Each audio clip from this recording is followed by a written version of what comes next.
Assalamualaikum warahmatullahi wabarakatuh. Waalaikumsalam warahmatullahi wabarakatuh. Masih bersama saya Edi Purwanto di At-Tafkir Channel dalam Tausiah Ramadan. Kali ini saya akan mewawancarai salah satu aktivis SPBRS, Silaturahmi Pekerja Buruh Rindu Surga. Langsung saja kita sapa beliau. Assalamualaikum. Waalaikumsalam. Bagaimana kabarnya? Alhamdulillah sehat. Alhamdulillah. Baik, beliau bernama Kunjung Sasono, ya kan? Saya pernah membaca salah satu artikel beliau yang berjudul Ramadan Momentum Hijrah, yang saya nilai itu sangat inspiratif sekali. Maka di kesempatan kali ini saya bisa berbagi kepada pemirsa At-Tafkir Channel yang di rumah, ya. Ngomong-ngomong soal hijrah nih, Bang Kunjung. Ya. Mengapa kita itu harus ngomongin atau bahas tentang hijrah? Ya. Pemirsa At-Tafkir Channel yang dirahmati oleh Allah, ya. Alhamdulillah kita masih berjumpa lagi di bulan Ramadan tahun kali ini, ya. Seperti pertanyaan Bang Edi tadi, ngapain sih kita ngomongin hijrah? Nah, biasanya saya di buruh itu ngomongin masalah kesejahteraan, masalah upah, kemudian masalah demo juga, dan yang lainnya terkait dunia perburuan. Tetapi kali ini juga tak kalah penting di momen Ramadan ini, kita harus ngomongin hijrah, yaitu juga dicontohkan oleh Rasulullah dahulu ketika hijrah dari Mekah ke Madinah, hijrah dari sistem kufur ke sistem Islam. Nah, juga dari semua itu ada pesan dari Imam Hasan Al-Basri. Nah, dia membuat kata petuah yang sangat bijak soal tentang dunia itu terbagi menjadi tiga, yaitu yang kemarin, ya, yang takkan pernah terulang lagi dan kita tidak bisa kembali lagi. Nah, kemudian yang kedua adalah tentang besok, besok yang belum tentu kita melaluinya, menjalaninya, ya. Yang ketiga adalah tentang hari ini yang dimana kita masih diberi nafas untuk hidup. Kemudian hari ini adalah tempat menabung sebaik-baiknya amal untuk bekal nanti kita menghadap Allah Subhanahu wa Ta'ala. Jadi perlunya kita membicarakan hijrah bagi yang mungkin belum masih istilahnya dalam suram atau kegelapan, nanti bisa berhijrah dan bertaubat, kemudian membawa bekal yang baik-baik untuk kembali kepada pencipta kita. Gitu, Bang. Oh ya. Alhamdulillah ya. Jadi kita baru ngeh ya. Jadi kenapa kita harus ngomongin hijrah? Ini Bang, lebih mendalam lagi nih Bang. Ini terkait tentang pribadi jenengan nih Bang. Gitu. Gak apa-apa Bang ya. Ya, gak apa-apa. Nah, ini apakah memang ada hubungannya Bang? Jadi kisah pribadi masa lalu Abang tentang hijrah yang kita bicarakan saat ini Bang. Iya. Terima kasih. Jadi memang seperti lagunya 219 yang dahulu yang judulnya Hitam dan Putih. Setiap manusia tidak semua terlukis putih, pasti ada terlukis hitam, dan dia jatuh di lumpur-lumpur dan kemudian akan bangkit kembali. Itu saya ingat tulisan Ahmad Dhani salah satu di lagunya yang dulu. Nah, jadi seperti saya ini dulu juga pernah terlukis hitam yang sangat pekat lah kalau saya katakan. Dari kecil saya memang tidak ikut orang tua, karena ditinggal tugas keluar pulau, saya ikut saudara dalam asuhan kakek, nenek, dan paman. Kemudian lingkungan kota yang juga tidak baik semua, pasti ada keburukannya, karena di pusat jantung kota di salah satu wilayah sana. Nah, dulu juga karena lingkungan itu, waktu itu marak adanya vitamin X. Vitamin X. Vitamin X yang bisa membuat fly, membuat lupa, saya paham, ya paham lah ya, yang perlu saya sebutkan. Nah, saya di situ termasuk menjadi penjual yang menjajakan, yang seharusnya generasi muda belajar baik, kemudian kegiatan yang lumayan saya rusak. Ya, saya kan pikirnya mendapat keuntungan saja, tidak memikirkan hal-hal yang seperti itu. Itu di dunia ya vitamin X lah, Vitamin dunia X. perobatan. Ibaratkan saya ini seperti dokter, tapi dokter yang salah. Dokter yang salah. Iya, kemudian belum lagi saya juga terkecimpung ketika sudah pindah ke Tasana juga sebelum ke sini juga kecimpung di anak band. Dulu saya sampai Pernah jadi anak band ya? Pernah. Waktu dulu saya masih ganteng, sekarang juga ganteng sih. Iya. Kalau dulu kurus, Sekarang masih ganteng. gondrong, aut-autan lah. Dulu namanya orang gondrong, pikirannya orang kan pasti image jelek ya.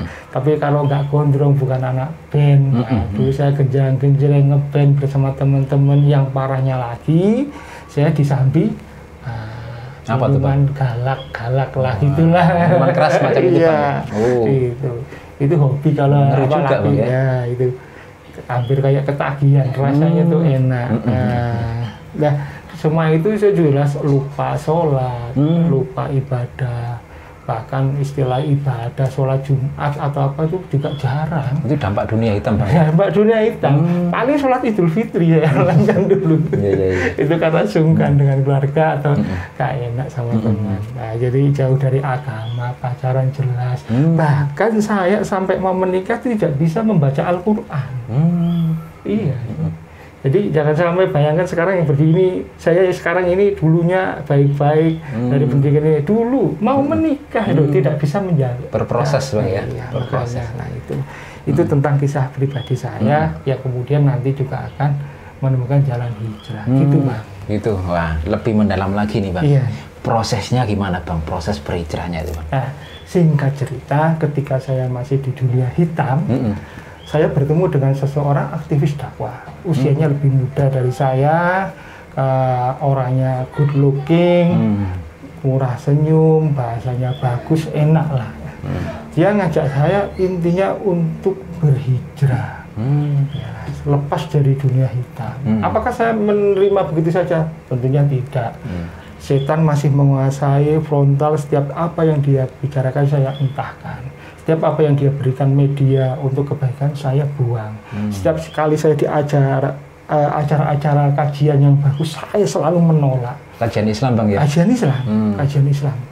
Nah itu dulu. Nah sampai kegiatan dia istilahnya nempelin buletin Jumat di musola-musola tempat kerja dia, saya sobek, saya buang, dan dia nggak tahu. Nah itulah dulu saya frontalnya sampai begitu. Seakan saya memfitnah dia, kelompoknya dia. Akhirnya saya stigma negatif itu dulu. Karena saya belum menerima dakwah itu. Nah, setelah pada satu titik ketika saya sudah umur bertambah, ditinggal pacar, seru dan nih, Bang. hidup belum mapan, kemudian lontang-lantung nggak karena saya berpikir apa yang dibicarakan oleh aktivis dakwah yang ini ternyata benar. Setiap kali saya bertanya juga itu sebenarnya dia bisa memberikan jawaban yang tuntas, yaitu yang diambil dari Islam itu. Akhirnya saya tersadar, saya ingin bangkit, iyalah sudah tua, sudah belum nikah, belum mapan kok masih begini. Tentunya dalam hati kecil saya ingin berubah. Akhirnya saya berhijrah menerima hidayah itu tadi dan mengikuti kajian-kajian dan pembinaan. Begitu, Bang. Saat berhijrah, Bang, ada nggak tantangannya, Bang? Nah, itu juga ada kisah lanjutan. Ketika tantangan berhijrah yang paling sulit, yang pertama adalah meninggalkan teman-teman maksiat atau perbuatan maksiat. Pasti kita akan tergoda. Dulu begini. Sekarang berbeda jauh dari mereka. Saya mengajak mereka dianggap so alim. Jadi dalam hati kadang ya, tapi selalu disemangati oleh teman-teman dari para yang sudah hijrah, juga dari aktivis dakwah itu selalu menyemangati saya. Dijauhi teman-teman yang dulu bermaksiat bareng juga iya. Kemudian di keluarga, ketika pertama berubah, setiap perubahan pasti akan diamati. Ini berubah baik atau berubah buruk. Nah, ketika berubah baik, tetapi ada hal yang lain yang menganggap saya itu radikal, ekstrim atau apa. Tapi dengan berjalannya waktu saya bisa merubah itu. Bahkan keluarga saya itu memanggil seorang ustadz untuk menyadarkan saya. Nah, alhamdulillah karena saya sudah ikut kajian, ikut pembinaan, saya bisa memberikan penjelasan dan pencerahan kepada ustadz itu. Bahkan ustadz itu akhirnya sekarang ikut bersama saya ikut kajian dan berdakwah, hingga hari ini, saat ini, di kota sana. Bahkan jam terbang dia kan lebih dari saya. Dia ngisi khutbah Jumat di masjid-masjid, ngisi kajian di pondok pesantren, ngisi kajian-kajian di acara-acara warga. Ya, dia penyampainya bahkan lebih bagus dari saya. Itu yang awalnya jadi hambatan buat saya, malah akhirnya bergabung dan menjadi motivasi buat saya. Begitu. Luar biasa. Itu proses hijrah yang luar biasa ya, baik ya. Tapi hijrah tadi kan jenengan ceritakan yang dari buruk ke yang baik. Jadi umat itu butuh yang awalnya buruk menjadi kebaik, itu namanya hijrah. Nah, pertanyaannya, mengapa Bang kita semua itu harus hijrah, Bang? Iya.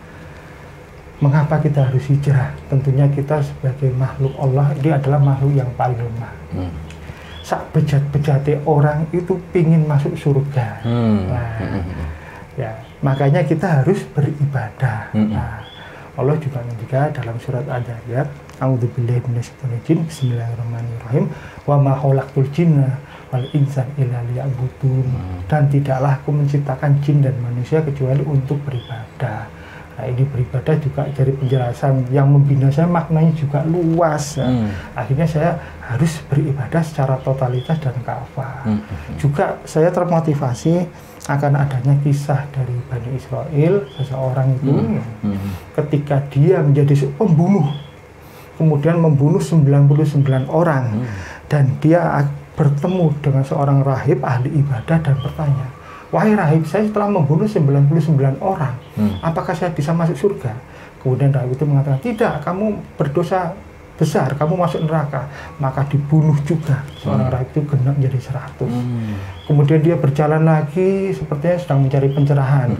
Dia ketemu seorang ahli ilmu yang alim. Dia bertanya, wahai seseorang, saya telah membunuh 100 orang, yang saya bunuh terakhir adalah seorang rahib. Apakah saya masih bisa diterima tobatnya atau masuk surga? Kamu masih bisa diterima masuk surga asalkan kamu bertobat. Kemudian seorang itu akhirnya merasa ada pencerahan, ada cahaya cahaya. Lalu bagaimana, saya tanya, pergilah ke daerah ini, kamu di sana akan menempati orang-orang yang banyak beribadah kepada Tuhannya. Kemudian si pembunuh ini berjalan. Lah, di tengah jalan itu dia meninggal. Kemudian antara malaikat rahmat dan malaikat azab berebut jasadnya ini, istilahnya. Dipanain nih, Bang, ya, dibawa istilah disiksa.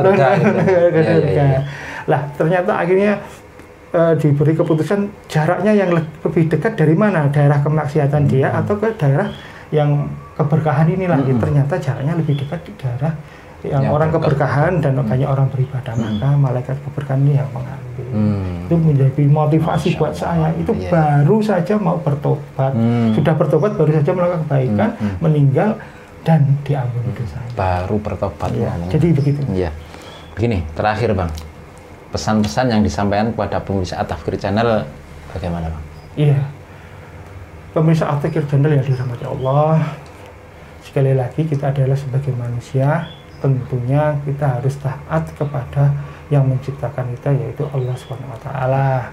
Kita dilahirkan ke dunia dan di dunia harus taat dengan perintah dan larangannya. Ya, seperti Kanjeng Nabi ngendika dalam hadis riwayat Ahmad, kullu bani adama khoto'un wa khairul khoto'inna tawabuna. Setiap anak Adam pasti berbuat salah, dan sebaik orang yang berbuat salah dia adalah bertobat.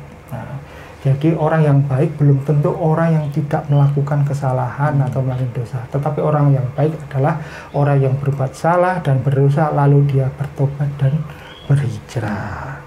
Berikutnya, pesan yang kedua adalah matahari mungkin bisa terbit esok hari, masih ada kemungkinan ya, tetapi umur kita belum tentu sampai esok hari. Mumpung masih diberi kesehatan, mumpung nafas masih ada, tidak seperti Fir'aun ketika di tengah lautan nafas sudah sampai tenggorokan, dia bertobat, maka tobatnya ditolak. Lah, mumpung kita ini ya, masih dalam keadaan sehat walafiat, marilah segera menuju ampunan Allah.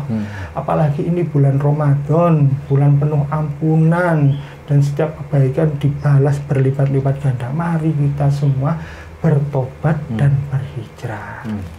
Ya. Luar biasa sekali pemirsa At-Tafsir Channel yang dirahmati Allah Subhanahu wa taala, kisah yang inspiratif disertai pesan-pesan beliau yang mampu membangkitkan perasaan kita, pemikiran kita untuk kemudian kembali kepada cahaya Allah yakni Islam. Demikian dari saya mohon maaf yang sebesar-besarnya.